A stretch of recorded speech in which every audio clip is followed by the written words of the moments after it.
Evening, good evening, good evening, a very good evening Sharif, Ravi Kumar, Aditya, Dilkhush, a very good evening. हाँ जी, तो भैया ये क्वेश्चन आप लोगों के सामने है। In a certain language child is written as CHILD। Child को हमने किससे लिखा है? BCHCC। तो 3 8 9 12 4 और 2 7 8 3 3। तो यहाँ पर क्या लॉजिक हो सकता है सर? ये तो बड़ा सिंपल है। 3 माइनस 1 2, 8 माइनस 1 7, 9 माइनस 1 8, 4 माइनस 1 3। लेकिन सर ये जो 12 है, ये जो 12 है, इसी में माइनस 1 नहीं किया है, इसके नीचे लिखा है 3। तो क्या लॉजिक हो सकता है कि हमने इसके नीचे 3 लिखा है? सर लॉजिक बड़ा आसान सा है, हमने डबल डिजिट को ऐड करके सिंगल डिजिट में कन्वर्ट कर रखा है। तो भैया मैन की कोडिंग क्या होगी? 13 1 और 14, 3 और 1 4, 4 और 1 5, 1 माइनस 1 0, 0 का मतलब 26, यानी कि AZE। तो हमारे क्वेश्चन का आंसर हो गया, सॉरी DZE। 4 का मतलब है D, तो DZE। तो हमारे क्वेश्चन का आंसर हो गया DZE। ठीक है, चलिए नेक्स्ट क्वेश्चन पे आ जाओ। वेरियस को कोड किया हमने, ठीक है, वेरियस को कोड किया है। तो पर्सन की कोडिंग क्या होगी बेटा? वी, इवनिंग, ई का प्लेस होता है 5। अच्छा, ए की वैल्यू तो इन्होंने 1 लिखी है, 1। इंडियन रेलवे, आई का प्लेस होता है 9। आई की वैल्यू बेटा इन्होंने लिखी है 8। आई की वैल्यू इन्होंने लिखी है 8। ओ की वैल्यू इन्होंने लिखी है 12। लव, लव, एल का प्लेस 12। और यू की वैल्यू इन्होंने लिखी है कितनी? और high school, high school, high school H का प्लेस 8। अच्छा, यू की वैल्यू इन्होंने लिखी है 441। और आई की वैल्यू इन्होंने क्या लिखी है? 9 का स्क्वायर 9 निम 81। ओके, और उसकी देखो 5 1 9 81 225 441 8। तो एग्जैक्टली है क्या कि जो वॉबल्स है ना, जो वॉबल्स है उसके प्लेस को बेटा इन्होंने क्या किया है? उसके प्लेस को स्क्वायर कर दिया। 1 का स्क्वायर 1, 9 का स्क्वायर 81, 15 का स्क्वायर 225, 21 का स्क्वायर 441। तो कॉन्सोनेंट में तो उसके अपोजिट प्लेस और वॉबल्स के प्लेस का स्क्वायर कर दो। ठीक है, तो बेटा ये कानपुर हो गया, evening, man, high school, Indian, sorry ई में कानपुर हो गया, E5, मैन हो गया, हाई स्कूल हो गया, I9, O15 और मैन हो गया। बेटा के का प्लेस कितना होता है? 11। और 11 5 का स्क्वायर 25, 5 का स्क्वायर 25। तो option A is the right answer. Option A is the right answer. ठीक है मेरे भाई, option A is the right answer. बात समझ आई कि नहीं आई? वो कॉन्सोनेंट के अपोजिट लेटर की प्लेस लिख दो और वॉबल्स के जो प्लेस है उनको स्क्वायर करके उनकी प्लेसिंग कर दो, है ना?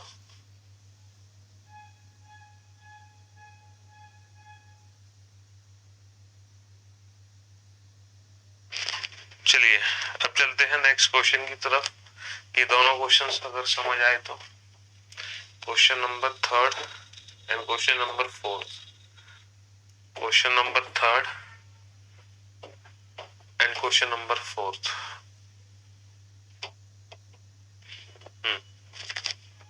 चलिए साहब, इन दोनों क्वेश्चंस के आंसर दो। Question number 3 and question number 4।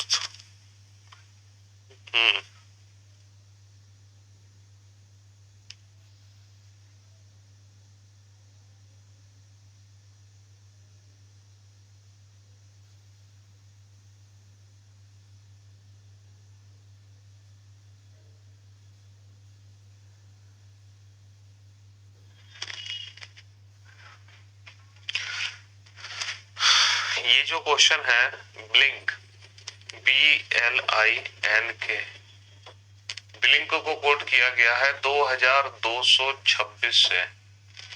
2226 काफी खतरनाक क्वेश्चन है। 2226 से कोड किया गया है ब्लिंक को। हम्म हम्म पता है इसमें कितने भी लॉजिक लगा लो, सारे लॉजिक तुम्हारे फेल हो जाएंगे, क्योंकि ये एक इलॉजिकल पैटर्न पे बेस्ड क्वेश्चन है। इलॉजिकल पैटर्न पे बेस्ड क्वेश्चन है, तो चाहे कितने भी लॉजिक लगा लो इस क्वेश्चन में, सारे लॉजिक तुम्हारे फेल हो जाएंगे। इस क्वेश्चन में पता है क्या लॉजिक है? ये जो अल्टरनेट लेटर के प्लेस है ना, इनको आप ऐड कर दो। 2 और 9 11, 11 और 11 22, तो बेटा ये वैल्यू 22 आ गई। 12 और 14 26, तो बेटा ये वैल्यू 26 आ गई। सर ऐसा कैसा क्वेश्चन बना दिया? बेटा ऐसे ही क्वेश्चन है ये, जैसे ऑल है ना, तो 1 12 और 12, तो बेटा 12 और 1 कितना हो गया? 13, और 12 की वैल्यू 12 आ गई। ठीक है, तो ये अच्छा, पहले इसको 11 और 9 20 और 2 22, पहले ऊपर वाले को ऐड करके लिखना है, तो 12 और 1 13, और फिर बाद में इसको लिखना है 12। तो बेटा पहले 5 25 5 19, तो 5 और 5 10, और 19 और 25 कितना हो गया बेटा? 44। तो option A is the right answer. Option A is the right answer. ठीक है, काफी खतरनाक सा क्वेश्चन था। नेक्स्ट क्वेश्चन पे आ जाओ। CDEFGHIJKLMN OPQRSTU NOPQRST V से तो बनेगा नहीं, EFGHIJKL RSABCDE IJK NOPQRS, N का O, N से S, TUV, N से V, O से S, O से B, तो बेटा more than 4, no doubt more than 4।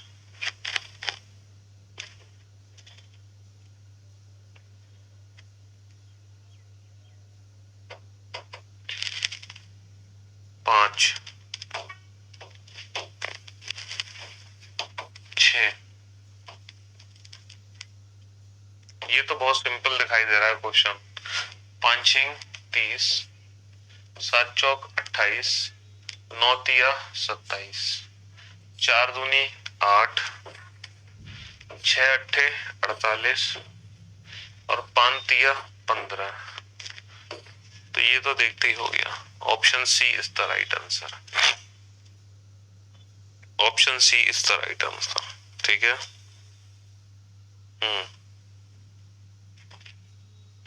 दूसरे, चौथे, 5 6 7 8वें, 9 10 11वें, तो बेटा RTIT, इससे मीनिंगफुल वर्ड बनाना है। अगर बेटा कोई भी मीनिंगफुल वर्ड नहीं बन पाता है तो आंसर Z होगा, और अगर एक से ज्यादा मीनिंगफुल वर्ड बनते हैं तो आंसर X होगा, और अगर एक ही मीनिंगफुल वर्ड बनता है तो लेफ्ट से थर्ड क्या होगा? तो मेरे ख्याल से यहाँ पर एक ही मीनिंगफुल वर्ड बनता है, और वो मीनिंगफुल वर्ड है डर्ट। डर्ट, डर्ट यानी कि गंदगी, तो फोर्थ लेफ्ट से थर्ड लेटर होगा R, तो लेफ्ट से थर्ड लेटर हमारा R हो गया, ऑप्शन सी। ठीक है, क्योंकि एक ही मीनिंगफुल वर्ड बन सकता है और कोई मीनिंगफुल वर्ड यहाँ पे नहीं बन सकता।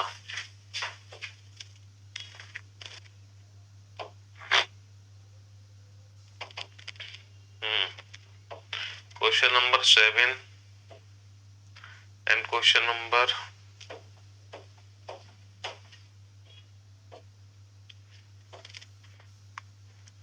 8।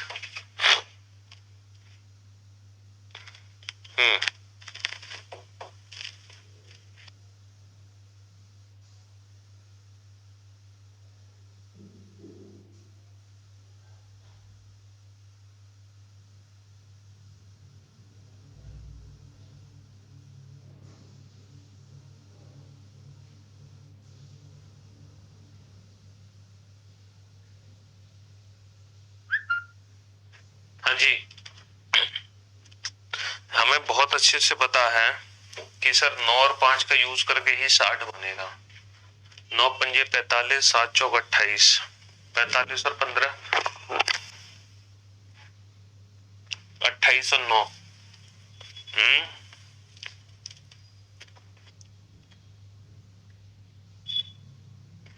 क्या लॉजिक हो सकता है?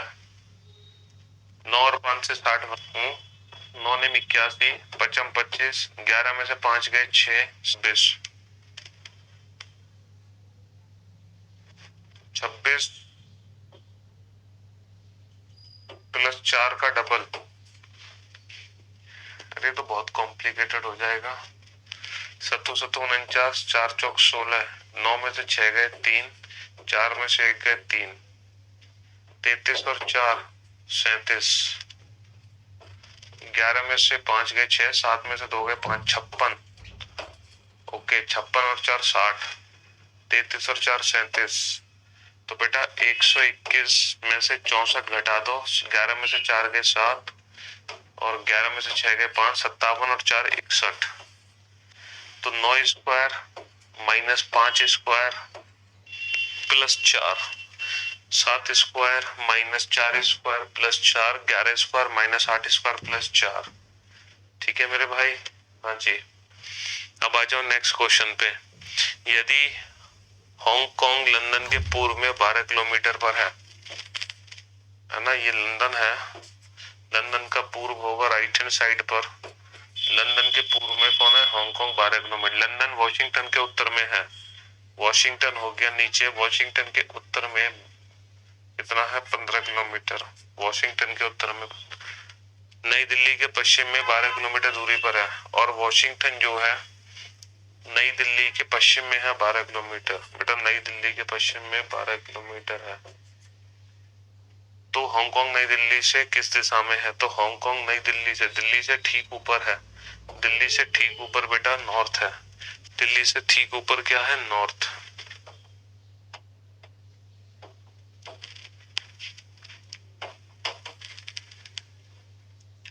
क्वेश्चन नंबर 9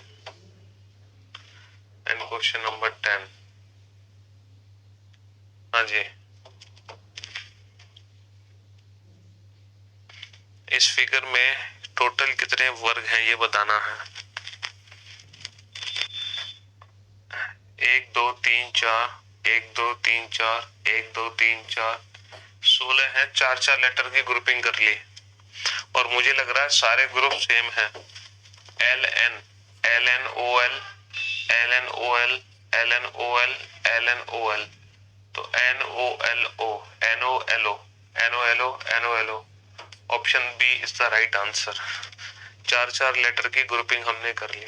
ठीक है, अब आ जाओ इस क्वेश्चन पर। इस क्वेश्चन का आंसर क्या होगा? है इस क्वेश्चन का आंसर क्या होगा? देखो ये जो फिगर है, ये पहले तो ये बड़ी फिगर को रिप्रेजेंट करता है। इसमें कितने वर्ग हैं? इस फिगर में कितने वर्ग हैं? सर इस फिगर में 5 वर्ग हैं। फिर हमने पता है क्या किया है? हमने फिर किया है एक काम, हमने फिर इसके अंदर भी बना दिया। तो बेटा 5 और बने, लेकिन काउंट होंगे 4। फिर हमने इसके अंदर भी बना दिया, इसके भी कितने काउंट होंगे? 4, क्योंकि जो 5वां है वो तो ये वाला है जो ऑलरेडी इस 5 में काउंट हो चुका है। फिर हमने पता है क्या किया? फिर हमने एक काम और किया, हमने इसको भी मिला दिया। तो हमने एक ये वाला नया बना दिया, एक ये वाला नया बना दिया, और एक ये बड़ा वाला। ये 3 और नए बना दिए हमने, ये 3 और नए बना दिए। तो 5 और 4 9 और 4 13, 13 13 और 3 16, 13 और 3 16। तो कितने वर्ग है बेटा? 16। कुछ और भी दिखाई दे रहा है तुम्हें?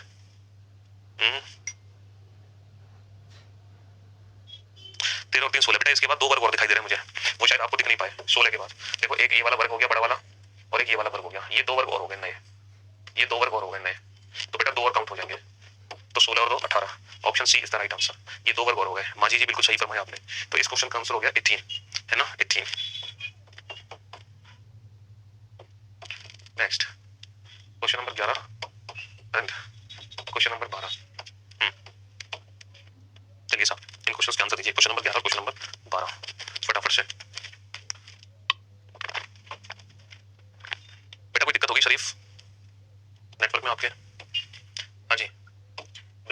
STNLF। तो हम एक चीज देख रहे हैं,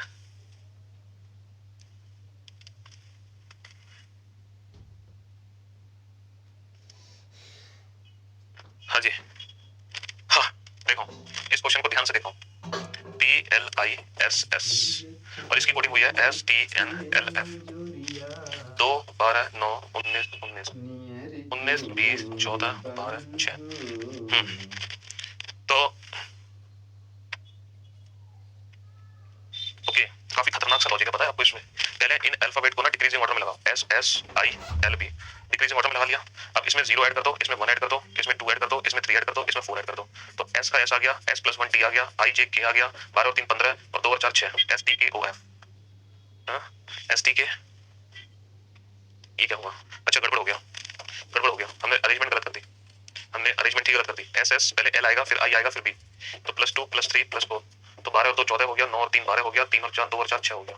STNLF तो काफी खतरनाक क्वेश्चन था भाई साहब ये, है ना। क्या किया है, इसको अल्फाबेटिकल ऑर्डर को रिवर्स ऑर्डर में रीअरेंज करो। तो बेटा पहले आएगा T, फिर आएगा S, फिर आएगा P, फिर आएगा O। T का T लिखो, इसमें +1 करो, इसमें +2 करो, 16 16 और 2 18, इसमें +3 करो, 15 और 3 18, TT आगा। Option B is the right answer, option B is the right answer. काफी अच्छा क्वेश्चन है, ठीक है, शानदार। अल्फाबेट को पहले डिक्रीजिंग ऑर्डर में रीअरेंज करो, फिर +0 1 2 3 4 करो, है ना। पहले अल्फाबेट्स को डिक्रीजिंग ऑर्डर में रीअरेंज करो, फिर +0 +1 +2 +3 +4 करो। ये सारे क्वेश्चन मेरी जो टीम है, एक्सपर्ट टीम, वही छाट छाट के लेकर आती है। हमें नहीं पता कुछ किस एग्जाम में क्वेश्चन, मतलब उनको मैंने बैठाया हुआ है, जितने भी मार्केट में एग्जाम्स हो रहे हैं वो हर एग्जाम को टारगेट बनाए, हर एग्जाम पे फोकस करे। तो जो हमारी एक्सपर्ट टीम है वो हर एग्जाम को टारगेट करती है, हर एग्जाम पे फोकस करती है, तब जाके वो क्वेश्चन लेकर आते हैं हमसे मिलते जुलते। चलिए नेक्स्ट क्वेश्चन पे आ जाओ बेटा। यहाँ तो हम कुछ देख रहे हैं इस क्वेश्चन में, नंबर सीरीज के क्वेश्चन को ध्यान से देखो, नंबर सीरीज के क्वेश्चन को ध्यान से देखो। ये तो एक अजीब सा इलॉजिकल टाइप की क्वेश्चन हमें दिखाई दे रहा है कि नंबर्स हैं, पहले डिक्रीज हो रहे हैं, फिर इंक्रीज, फिर डिक्रीज, मतलब इलॉजिकल टाइप है। लेकिन एक चीज मुझे दिखाई दे रही है, 7 दूनी 14, अच्छा 4 दिया 12, 9 8 72, 6 दिया 18, तो option A is the right answer. अरे ये तो आप विकास माझी भी समझ गए हैं शरीफ, हम मेरी ही मदद से बनता है पेपर बेटा, है ना। लेकिन जो एक्सपर्ट टीम है वो मार्केट को एनालाइज करती है, देन वो मुझे बताती है, मैं रीचेक करता हूँ उसको, तब जाके पेपर तैयार होता है। 7 दूनी 14, 4 दिया 12, 8 9 72, 6 दिया 18। क्वेश्चन सेलेक्ट होकर मेरे पास आते हैं, देन उनमें से फिर सिलेक्शंस देखना पड़ता है, सारी चीजें देखनी पड़ती है। एनटीपीसी का क्वेश्चन है ये, अच्छा जी चलो नेक्स्ट क्वेश्चन नंबर 13।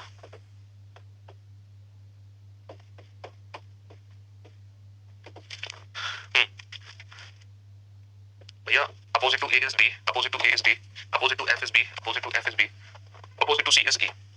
अब दो विपरीत सतह कभी भी एक साथ नहीं हो सकती हैं, दो विपरीत सतह कभी भी एक साथ नहीं हो सकती, इसीलिए इसीलिए इसीलिए कौन कौन से ऑप्शन गलत हो गए, बी और एफ। कोई भी दो सतह कभी भी, कोई भी दो विपरीत सतह कभी भी एक साथ नहीं हो सकती, इसीलिए ऑप्शन डी तो बेटा कभी बन नहीं सकता, क्योंकि बी और एफ एक दूसरे के विपरीत कभी एक साथ दिख नहीं सकते। तो बेटा ऑप्शन ए हट गया और ऑप्शन डी हट गया, क्योंकि बेटा चारों पिक्चर कभी भी सही नहीं हो सकती और डी फिगर कभी सही नहीं हो सकता, तो दो ऑप्शन एलिमिनेट हो गए। अब दो ऑप्शन बचे बेटा, दोनों में बीसी बीसी है, यानी कि बीसी फिगर तो हमारी सही है ना, बीसी फिगर तो हमारी सही है, हमें बस ए फिगर को देखना है कि ए फिगर सही है या नहीं। देखो ए ई एफ और ए ई एफ ये फिगर भी सही है, इसीलिए इस क्वेश्चन का आंसर होगा option C is the right answer, option C is the right answer.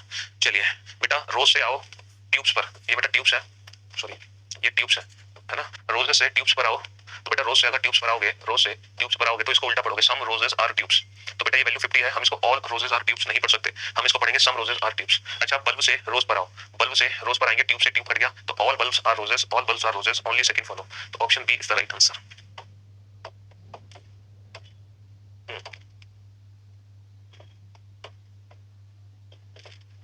चलिए नेक्स्ट क्वेश्चन पे आओ।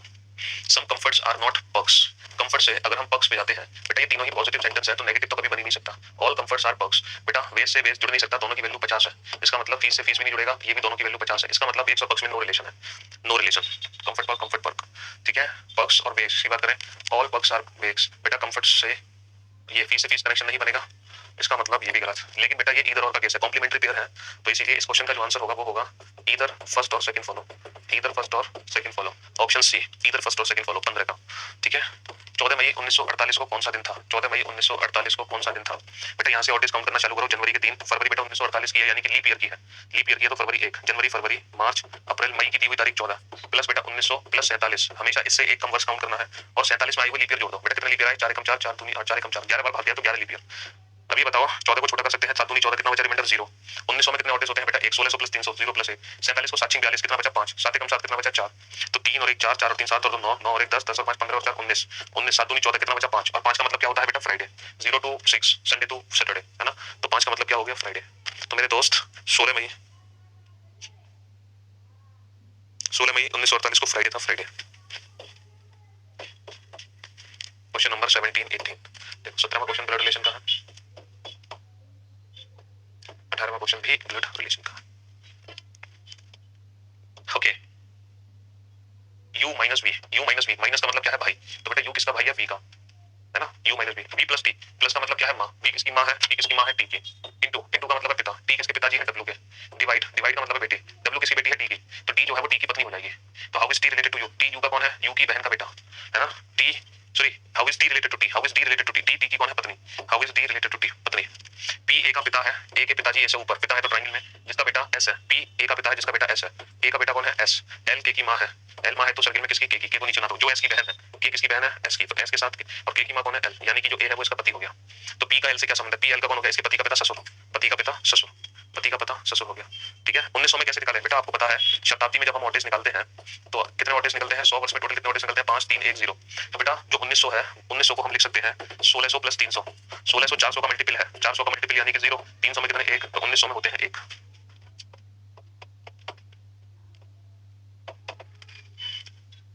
कोर्स ऑफ एक्शन का क्वेश्चन है 19। अच्छा 20 21 जो है वो सीटिंग अरेंजमेंट के क्वेश्चन है, तो 20 21 को बाद में देखेंगे, पहले इस कोर्स ऑफ एक्शन के क्वेश्चन को देखते हैं। पाकिस्तान ने एक भारतीय नागरिक को फांसी देने का आदेश दिया है जिसमें उसके एक रॉ एजेंट होने का दावा किया गया। पाकिस्तान ने एक रॉ एजेंट को पकड़ लिया और उसको फांसी देने का आदेश कर दिया। तो भारत को इस मामले को अंतर्राष्ट्रीय न्यायालय में चुनौती देनी चाहिए, है ना। India should challenge the case in the international court of justice. बिल्कुल, अगर फांसी पाकिस्तान खुलेआम किसी भारतीय को फांसी दे रहा है, अगर पाकिस्तान खुलेआम किसी, है ना, पाकिस्तान खुलेआम किसी भारतीय को फांसी देने की कोशिश कर रहा है रॉ एजेंट बताकर, तो भारत को जरूर इंटरनेशनल कोर्ट में जस्टिस न्याय के लिए अपील करनी चाहिए। India should deny the nationality of the person to be executed. भारत को निष्पादित किए जाने वाले व्यक्ति की राष्ट्रीयता से इनकार कर देना चाहिए, मतलब भारतीय मनाही कर दे कि हमारा वो आदमी नहीं है, ऐसा तो गलत है। तो ओनली फर्स्ट, ठीक है, ओनली फर्स्ट। चलिए अब हम चलते हैं 20 21 क्वेश्चन है वो सीटिंग अरेंजमेंट के क्वेश्चन है। हाँ जी, 6 दोस्त हैं बेटा, वो उत्तर की ओर मुख करके एक बेंच के लिए बैठे हैं, लेकिन जरूरी नहीं इसी क्रम में हो। ठीक है, पहला पॉइंट है only 2 person are sitting between m and n। दो लोग m और n के बीच में हैं, दो लोग m और n के बीच में हैं। Then there are two possibilities, m n ये भी हो सकता है और m n ये भी हो सकता है m राइट पे हो सकता है m लेफ्ट पे हो। Only 3 person are sit between o and n। बेटा o और n के बीच में 3 है, तो o यहाँ भी हो सकता है, o यहाँ भी हो सकता है। अगर मैं o को यहाँ बैठाता हूँ तो बेटा नंबर ऑफ पीपल ना 6 से ज्यादा हो जाएंगे, तो इसलिए डेफिनेटली o यहीं आएगा। o बेटा अगर मैं यहाँ बैठाऊंगा तो नंबर ऑफ पीपल 6 से ज्यादा होंगे, तो डेफिनेटली o यहाँ आएगा। o और n के बीच में 3 लोग हैं। Only 2 people are sit between s and t। s और t के बीच में 2 लोग हैं, ये हिंट मैंने यहाँ पे लिख ली, s और t के बीच में 2 लोग हैं। j is an immediate neighbour of t, j t का पड़ोसी है, और जो t है उसके साथ कौन बैठा है, j, who doesn't occupy any seat that is to the left of m or to the right of n। अच्छा s और t के बीच में केवल 2 लोग हैं, j t का निकटतम पड़ोसी है, जो t है वो m के बाईं ओर या n के दाईं ओर किसी भी सीट पर नहीं बैठा।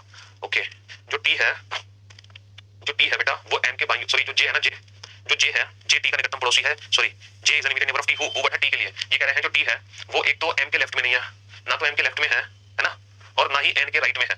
इसका मतलब n के राइट में भी नहीं है और m के लेफ्ट में भी नहीं है। मेरे भाई मेरे दोस्त, ऐसा कैसे हो सकता है, who doesn't occupy any seat that is to the left of m, m के लेफ्ट में नहीं है। ओके, m के लेफ्ट में नहीं है, यानी कि t जो है वो यहाँ नहीं आएगा कहीं भी, m के राइट में आएगा, और वो n के राइट में भी नहीं है। इसका मतलब t इन दोनों में से कोई एक है, तो t m के राइट में आएगा और n के लेफ्ट में आएगा। इसका मतलब ये पॉसिबिलिटी गलत है, क्योंकि m के राइट में आए और n के लेफ्ट में आए ऐसा पॉसिबल नहीं है। यहाँ पॉसिबल है कि जो m के राइट में आए और n के लेफ्ट में आए। तो t को मैं यहाँ भी बैठा सकता हूँ, यहाँ भी 2 पॉसिबिलिटी है t को बैठाने की, दोनों पॉसिबिलिटीज बना लेते हैं, o m n। t यहाँ भी आ सकता है, t यहाँ भी आ सकता है, और t बेटा j का पड़ोसी है, t j का पड़ोसी है, और t और s के बीच में 2 है, तो s को यहाँ भी बैठा सकते हैं, यहाँ भी s को यहाँ भी बैठा सकते हैं। यहाँ देखो s नहीं आ सकता, क्योंकि t और s के बीच में 2 है, तो डेफिनेटली s यहाँ आएगा। t और s के बीच में 2 लोग, यहाँ पर s की 2 पॉसिबिलिटी है, 1 और 1 2। तो एक काम करते हैं, s की 2 पॉसिबिलिटी है ना, तो दोनों पॉसिबिलिटी बना लेते हैं, 1 2 3 4 5, o m t j n। तो बेटा t और s, एक बार s को यहाँ बैठा देता हूँ और एक बार मैं s को यहाँ बैठा देता हूँ, तो 3 केस बन गए हमारे, और 1 2 3 4 5 6 7 ये पॉसिबिलिटी गलत हो गई। इसका मतलब ये दोनों ठीक है, इन दोनों में से कोई एक सही है। o seats at any of the 2 extreme positions, o किसी किनारे पर है, इसका मतलब ये भी गलत है, क्योंकि o को किसी किनारे पर बैठाना है। More than 2 people are sitting on the bench to the right of t, t के राइट में 2 से ज्यादा लोग हैं, तो बिल्कुल ये वाली पॉसिबिलिटी हमारी एकदम परफेक्ट है, जिससे 2 क्वेश्चन हमारे सॉल्व हो जाएंगे 20 और 21। ठीक है, इससे 2 क्वेश्चन हमारे सॉल्व हो जाएंगे 20 21। क्वेश्चन नंबर 22 और क्वेश्चन नंबर 23। हाँ जी, ऊटी मनाली और हिल स्टेशन। बेटा हिल स्टेशन के अंदर दोनों है, ऊटी भी है और मनाली भी है। ऊटी और मनाली दोनों हिल स्टेशन के अंदर आते हैं। लेनोवो ने एक नया लैपटॉप लॉन्च किया है और छात्र इसे विशेष ऑफर मूल्य पर खरीद सकते हैं and students can buy it for a special offer price. केवल छात्र इस नए लैपटॉप को खरीद सकते हैं, गलत। लेनोवो छात्रों को किफायती दामों पर लैपटॉप ऑफर करना चाहता है, ये बिल्कुल सही है, तभी तो उसने छात्रों के लिए ऑफर दिए हैं भैया, तभी तो उसने छात्रों को ऑफर दिए हैं, है ना।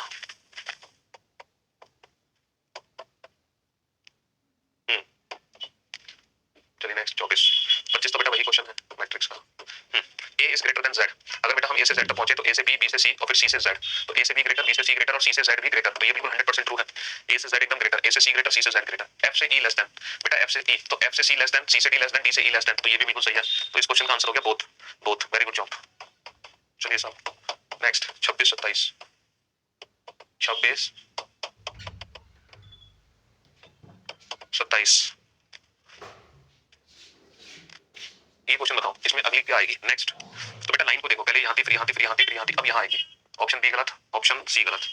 अच्छा ये पहले यहाँ था, फिर यहाँ था, फिर यहाँ, ये यो, फिर यहाँ से यहाँ आना चाहिए, फिर यहाँ कैसे पहुंचा, ये तो गलत हो गया, ये तो गलत हो गया।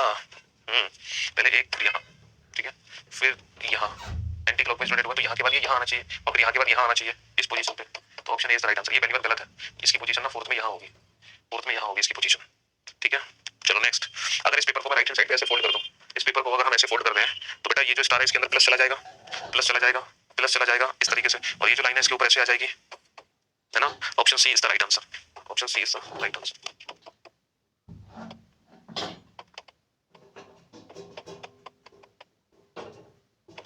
चलो कितने त्रिभुज हैं आप लोग बहुत अच्छे से जानते हो, 3 त्रिभुज होते हैं और 1 2 3 पार्ट में डिवाइड कर दिया तो कितने हो गए 9, 9 और 9 18, और दोनों को मिला के एक भी त्रिभुज नहीं बनेगा, दोनों को मिला के एक भी त्रिभुज नहीं बनेगा। ये आकृति किसमें छिपी हुई है ये बताओ। ओके देखो ये वाली लाइन, देखो ये वाली लाइन कहाँ मिलेगी हमें, ये वाली लाइन, ये ए में तो नहीं है, इसमें भी नहीं है, है ना, इसमें है, ये गई, ये लाइन गई और ये गई, इसके बाद ये निकल पा रही, देखो ये लाइन है, फिर ये है 9। एक सेकेंड, दोबारा से क्वेश्चन करते हैं हम। सबसे पहले एक काम करते हैं, हम इसको कैप्चर करते हैं, ये निकालते हैं, तो ये हम यहाँ से निकाल सकते हैं ना, ये हम यहाँ से निकाल सकते हैं, बाकी यहाँ से तो नहीं निकाल पा रहे हम, यहाँ से नहीं निकाल सकते।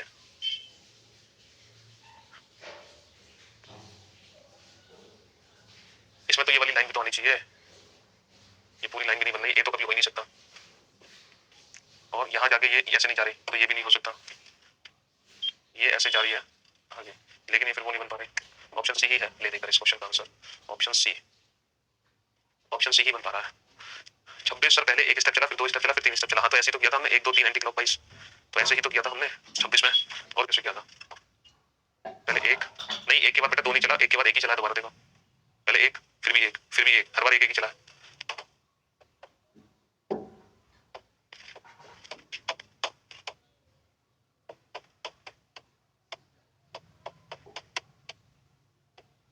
हाँ जी, अगर राइट हैंड साइड में मिरर रखा जाए तो बेटा ये जो स्क्वायर है ये ऐसे ही बनेगा, ये स्क्वायर ऐसे डिवाइड ऐसे बनेगी लाइन, ये ऐसे है, ये भी ऐसे ही बनेगी लाइन। अच्छा पास वाली पिक्चर पास, दूर वाली दूर, तो ये जो खाली बना हुआ है ये एग्जैक्टली ऐसे बनेगा, और ये खाली रहेंगी नहीं। हाँ जी ये लाइन ऐसे है, ये लाइन ऐसे है, और ये पूरा भरा हुआ दिखेगा जैसे ये दिखा हुआ है, उसके बाद ये ट्रायंगल ऐसे भरा हुआ दिखेगा। तो ऑप्शन एलिमिनेट करो, option A eliminate, option B eliminate, option C बच गया, option C eliminate, option D बच गया, तो option D is the right answer. पास वाली पिक्चर पास, दूर वाली पिक्चर दूर, पास वाली पिक्चर पास, दूर वाली पिक्चर दूर बनेगी।